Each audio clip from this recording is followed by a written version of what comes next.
ગુજરાતમાં છેલ્લા કેટલાય સમયથી જેતપરમાં ખેડૂતોનું આંદોલન ચાલી રહ્યું છે અને આ આંદોલન દિવસે ને દિવસે ઉગ્ર બનતું પણ જઈ રહ્યું છે અને બીજી તરફ આ તમામ બાબતોને લઈને તંત્ર દ્વારા અનેકવાર પ્રયાસો કરવામાં આવ્યા કે ખેડૂતો સાથે સંપર્ક થાય, આ બાબતનું કોઈ નિરાકરણ આવે, પરંતુ હવે આ તમામ ચર્ચાઓની વચ્ચે જે જેતપરમાંથી શરૂ થયેલું ખેડૂતોનું આંદોલન હવે ધીમે ધીમે દેશવ્યાપી આંદોલન બની રહ્યું છે।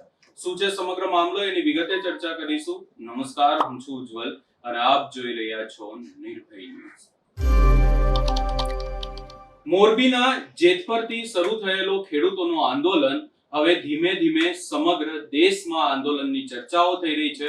સમગ્ર દેશમાં હવે જે ખેડૂતો માટે લડતા આગેવાનો છે એ જેતપરના આંદોલનમાં જોડાવા માટેની તૈયારી બતાવી રહ્યા છે। આ તમામ ચર્ચાઓની વચ્ચે આજે વાત કરવી છે હરિયાણાના એક આગેવાનની કે જેઓ ખેડૂતોના અધિકાર માટે સતત વિરોધ કરતા આવ્યા છે।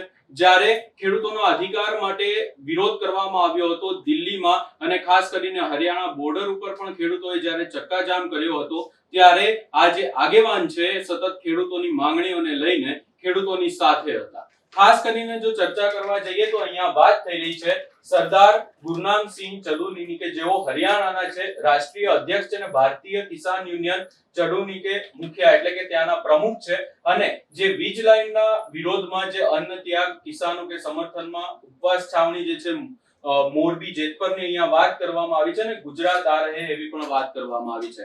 હવે સરદાર ગુરનામસિંહ ચડુની જો વાત કરવામાં આવે તો તેમના દ્વારા જ્યારે ખેડૂતો દ્વારા કિસાનોના જે અધિકારો છે એમના માટેનો જે વિરોધ કરવામાં આવ્યો હતો કે જે એવું કહી શકાય કે દેશનો સૌથી મોટો વિરોધ હતો, જેને લઈને ક્યાંક ને ક્યાંક હરિયાણા બોર્ડર ઉપર પણ ક્યાંક ને ક્યાંક ખેડૂતો દ્વારા ચક્કાજામ કરવામાં આવ્યો હતો। ખેડૂતો ત્યાં ને ત્યાં રહ્યા હતા અને ખેડૂતો દ્વારા ત્યારે પણ ઉપવાસ આંદોલન કરવામાં આવ્યો હતો અને આ આંદોલનની શરૂઆત કરવા વાળા 2020માં સૌથી પહેલી જે કિસાનોના અધિકાર માટેનો વિરોધ હતો એની સભા કરવા વાળા હતા જે સરદાર ગુરનામસિંહ ચડુની। હવે અહીંયા વાત કરવી એ પણ જરૂરી છે કે ગુજરાત તો તેઓ આવી રહ્યા છે, પરંતુ એની અસર શું થશે તંત્રની સામે પણ જે સરદાર ગુરનામસિંહ ચડુની છે એ એક મોટો પડકાર છે।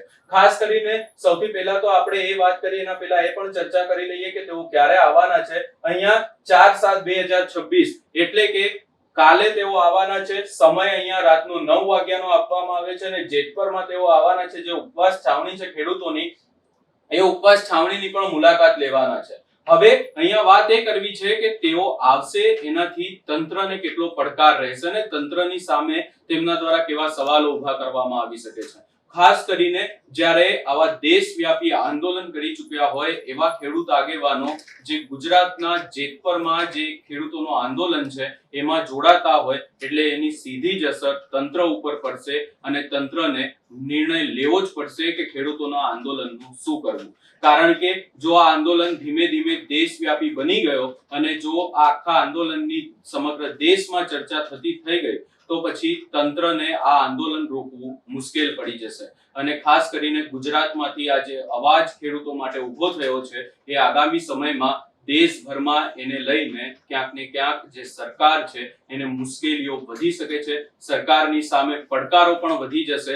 એટલે હવે અહીંયા માત્ર ને માત્ર એક જ રસ્તો છે કે જે હાલ પ્રયાસો ચાલી રહ્યા છે ખેડૂતો સાથેની સમજાવટના। ખાસ કરીને જો વાત કરવામાં આવે આ આંદોલનમાં હવે મોરબીના આજુબાજુના ગામડાઓના લોકો હોય, મોરબીના જેટલા પણ એસોસિએશન છે, પછી સિરામિક એસોસિએશન હોય, જે સરપંચોના ગ્રુપ છે, આ તમામ લોકો હવે મોરબીના જે જેતપરનું આંદોલન છે એના સમર્થનમાં આવ્યા છે। અનેક લોકો પોતાની રાજકીય પાર્ટી છોડીને, આપણે જોયું કે આમ આદમી પાર્ટીના આગેવાનો હોય, ભાજપના આગેવાનો હોય, જે જિલ્લા પ્રમુખ તાલુકા પ્રમુખો છે એવા પણ ક્યાંક ને ક્યાંક એક્ટિવ આગેવાનો હોય, આ તમામ લોકો પોતાની પાર્ટી છોડીને પણ જેતપરના ખેડૂતોના સમર્થનમાં જોડાઈ રહ્યા છે। એટલે આ આંદોલન હવે દેશવ્યાપી બને એના પહેલા તંત્ર માટે એ જરૂરી છે કે ખેડૂતો સાથે વાતચીત કરી, સમજાવટ કરી અને આ આંદોલનનો અંત લાવવામાં આવે। હવે જોવાનું રહેશે કે જ્યારે આ જે ગુરનામસિંહ ચડુની છે તેઓ જે ગુજરાતની મુલાકાતે કાલે આવી રહ્યા છે ત્યારે તેમના દ્વારા તંત્રની સામે કેવી માંગણીઓ મૂકવામાં આવે છે,